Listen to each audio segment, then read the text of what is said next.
And we welcome in former UFC light heavyweight champ and UFC Hall of Famer Rashad "Sugar" Evans. And Rashad Lewis, he was fighting in his hometown of Houston. Called this the most important fight of his career, but it was gone with the third-round TKO. He surprised the Houston crowd, Rashad, by coming out first to the Mike Jones Steel Tippin' featuring Slim Thug and Paul Wall. Maybe a little troll job there. Plain and simple, Rashad. Gane, he outclassed Lewis, hurting his left eye and finishing him. How did Gane take apart Lewis Saturday night? Well, he did it very methodically. He used his movement. His movement was very perfect because what his movement did, it allowed him to be in a space where Derrick Lewis had to reset his feet. Having to reset his feet, he's not able to land the big power shots that he's known for. And he was caught in a weird countering game where he just couldn't figure out Gane. He got himself caught watching.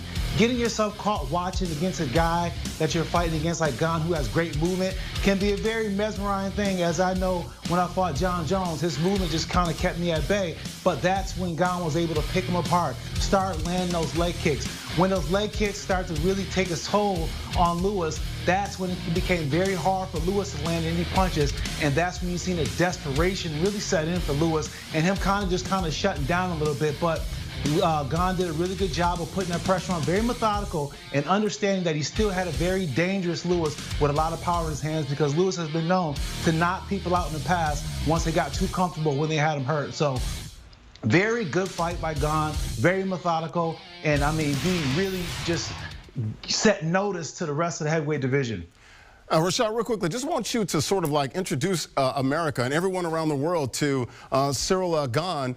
Tell us a little bit about him. I mean, he goes by the nickname Bon Gammon. A lot of people don't know about him, but he's very technically sound and very technically savvy. How good is this guy? Because we're about to find out more about him.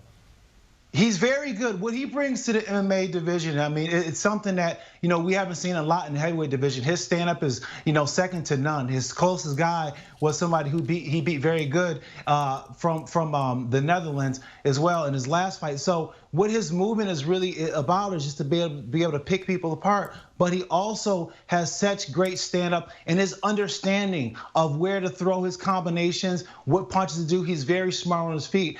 I think that the heavyweight division has a tough prospect on the head with this guy because, listen, I mean, you see the guys like John Jones, you see the guys like Francis Ngannou, but there's something special about Ciryl Gane. His movement is like that of a middleweight, and that of a light heavyweight is very, very cat-like, and then the snapping power of the heavyweight, very dangerous for a heavyweight division. Ciryl Gane, a.k.a. Bon Gammon, I guess it translates to good kid. So there you go out there for all the folks out there over in France. Rashad, I want to get your early thoughts on Gane, now the interim heavyweight champ against Francis Ngannou. He isn't hurt, just wasn't ready to fight until September. Who do you give the edge to in this potential heavyweight championship? Well, this is going to be a good one. I mean, both of these guys, they have a history of training with each other, and watching them spar on YouTube together, they go back and forth quite a bit. But I think Gane going with a guy like Francis and sparring and understanding the power that Francis had helped him get ready for a guy like Derrick Lewis, who hits that power. He knows how to avoid the power, and he knows how to land his shots. He knows how to put the pressure on the right amount of time and melt his opponent in front of him. So then that way, in the second, third, and later rounds, he's looking at a different opponent where he's then able to implement his skill and completely annihilate the person in front of him. That's a dangerous guy that we see in heavyweight, because that's typically not what you see in the heavyweights. Heavyweights typically get more tired as the round goes on, and then as the fight goes on, I should say, and then their technique erodes. But with Ciryl Gane, it gets better and better. And the best thing about Ciryl Gane is he's not necessarily trying to punch hard. He's just touching, and he's touching often, and then he lands that big shot once people just get so inundated with being touched so much, and then that's when the big power shots come in.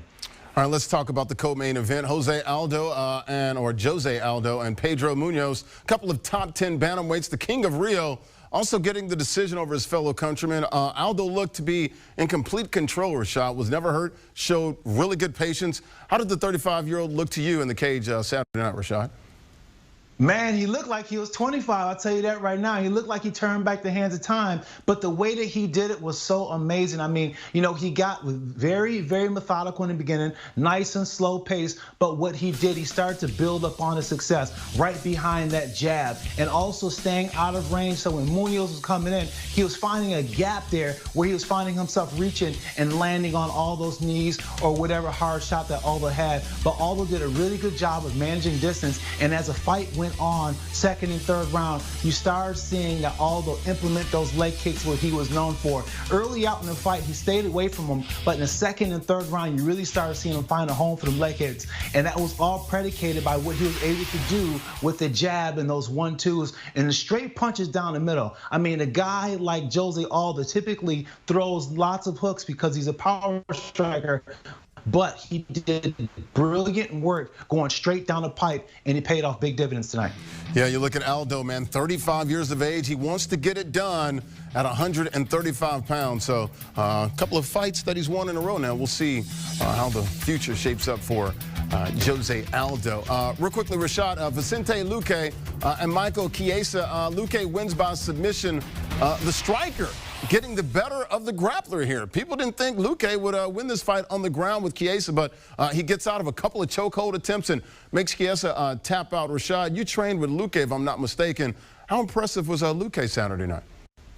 So impressive. You got to understand, I watched this guy develop from the ultimate fighter. It was Usman, it was Gilbert Durinho, and then there was a guy named Luque Vicente. And this guy was one of the guys who was kind of decent, but just showed that he need more growth to happen. And my, has he grown in his division. He has grown so much in every single facet of the sport. His approach to stand-up was always on point, but he's aided to that. A well-rounded grappling defense, a well-rounded wrestling defense, and a confidence that's becoming unmatched. This guy knows what he can do, and more importantly, he knows what the champion can do. Both of these guys grew up together in a sense at Black Zillion's gym, and now they both went on their separate ways, but that familiarity still exists. And once you're not afraid of the champion, man, I mean, that takes off a huge amount of just even facing a champion. Yeah, and Kamaru Usman, he did tweet Saturday night after the win. He was basically saying, look, man, I look forward to this this dance. Good win by you, Luque, but I look forward to this dance that we'll potentially have coming up here real quickly. Rashad, before we let you get out here, last question I got for you. Biggest takeaway from UFC 265. Mine was, you know, hey, speed, technical ability, all of that stuff is a little bit better than just raw power and strength tonight. What say you? Mine is, we got a new heavyweight king. I mean, listen, this heavyweight division is an embarrassment of riches. We have, you know, Stipe, who's a great champion. We have Francis Ngannou. We have Derrick Lewis. We have John Jones. And now we have Ciryl Gane, who, I mean, honestly, when I look at guys who can compete with somebody like John Jones and the next evolution of the heavyweight division, I look at a guy like Ciryl Gane who has great mobility, has power, has understanding and skill and style. This was a big step for the heavyweight division, because now the heavyweight division is capturing everyone's imagination. And we know the sport, or sports in general, when it comes to combat sport, is only as good as the heavyweight division. Yeah, you're right. And that's combat sports, MMA, Bellator, boxing, you name it. Rashad Evans, man, really appreciate it. The former UFC light heavyweight champ and a Hall of Famer, man. Take care. Have a really good weekend. Thank you. All right, don't forget, Morning Combat, right there with Luke Thomas and Brian Campbell. Daily MMA and boxing podcast. You talk about it in the Octagon and the Squared Circle. Combat Sports, those two gentlemen right there. Download and subscribe today for all the latest Morning Combat. Check it out. Do you want a sports network that delivers everything that matters about the game? The highlights, the picks, the instant analysis, no yelling, no fake debates, no politics. Hit the subscribe button and never miss a moment.